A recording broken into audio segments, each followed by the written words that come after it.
പറയാൻ പോകുവാണ്.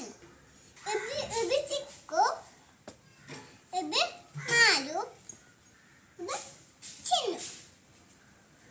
ഇവരെ മൂന്നാളെ കഥയാണ് ഞാൻ ഇപ്പൊ പറയാൻ പോകുന്നത്.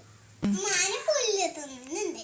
അപ്പൊ ഒരു പുലി ഒന്ന് പടുക്കൊന്ന് മാന കണ്ടു. ഇതിങ്ങനെ ഊതാൻ തുടങ്ങി. ഊതി ഊതി അങ്ങ് എത്തുമ്പോ ഇത് പിടിച്ചു. ഇത് കടിച്ച് തിന്നു. അപ്പൊ ചത്ത്. പുലി മടങ്ങിയിട്ട് വരുമ്പോ മാലുമാൻ വെള്ളം കുടിക്കുന്ന കണ്ടു.